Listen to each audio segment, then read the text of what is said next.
Depression is a common but serious mood disorder which affects millions of people. The number of people diagnosed with depression increases by 20% each year. Contrary to popular belief, depression doesn't only include feelings of sadness and helplessness. The mood disorder has multiple effects onto our brain. 3 parts of the brain play a role in depression: the hippocampus, amygdala, prefrontal cortex, and here's how. The hippocampus stores memory and controls production of cortisol. Long-term exposure to high cortisol levels slows down the progression of new neurons and causes neurons in the hippocampus to shrink. In turn, your memory is affected, as well as behaviors linked with your sense of self. Now, the prefrontal cortex regulates emotions and decision-making, and when there's high levels of cortisol, the stress hormone, the prefrontal cortex also shrinks. The amygdala facilitates emotional responses like pleasure and fear. In people with depression, the amygdala is enlarged and more active due to cortisol. Hyperactive and enlarged amygdala results in sleep disturbances and activity patterns. Well, we hope you like this video.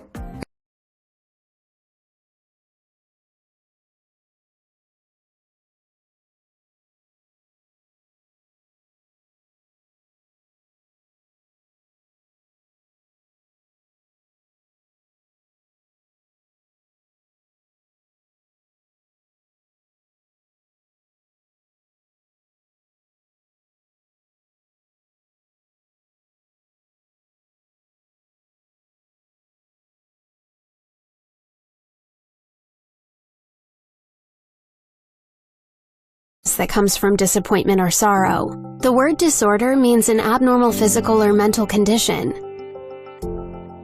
Patients suffering from depressive disorder or depression are in a longer state of sadness than normal, to the point that it disrupts normal daily activities because of symptoms like insomnia, inability to focus, lack of appetite, complete loss of interest. Everything just seems terrible. Depression can come from many different causes, like genetics and chemical imbalances in the brain, but it's most often triggered by a traumatic event, like the loss of a loved one or personal failure. Just because someone is suffering from depression, it doesn't mean that they are weak, give up easily, or are unwilling to tackle a problem. But due to the illness that has occurred to their mental state, it means that they are not ready to face the issue. It's like being in a pitch-dark room and no matter where they turn, they just can't see the exit.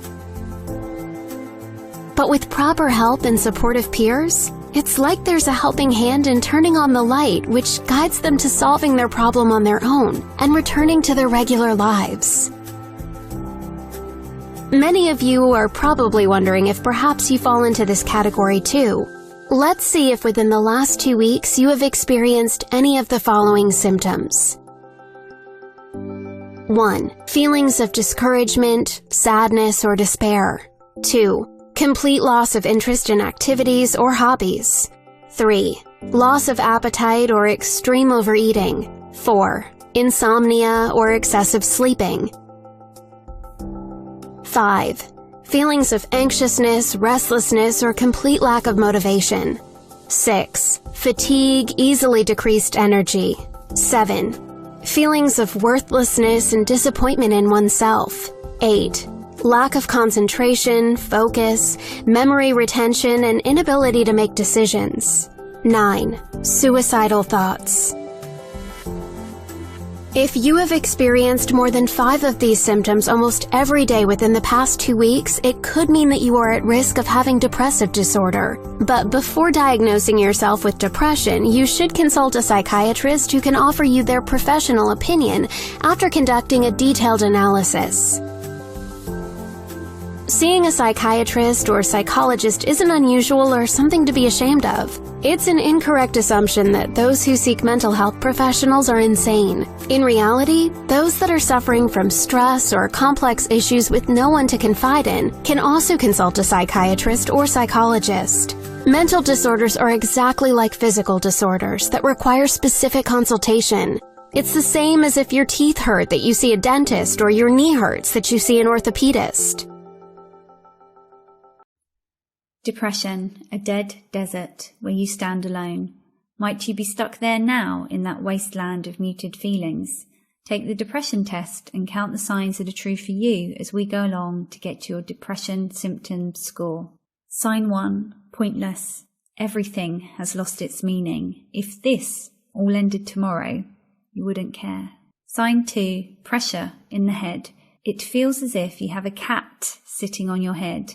It makes you want to curl up and sleep. Sign 3, avoidance and isolation. Nobody understands what you're going through, how much better it is to be alone through all this pain. Sign 4, the cage. You are trapped inside of yourself now and have forgotten how to show the real you from within the bars of this prison. Sign 5, you disgust me. You look in the mirror and see an ugly, pathetic creature staring back at you. Sign 6, self-destructive rituals. You know if you do that you will feel like shit after, but you can't stop yourself. Sign 7, dicing with death. You act recklessly now, inviting death to put you out of your misery. Sign 8, life's a bitch. It's like the universe has got a personal vendetta against you and is doing everything in its power to break you. Sign 9, unreality. You're nothing more than a character in a film, going through the motions of life, but without believing in any of it. You want the film to end. Sign 10, words won't come. You can't put this dark place into words. Sign 11, numb. You're a hollow man trying to feel, but nothing comes. Did that sound like you? The more signs that were true for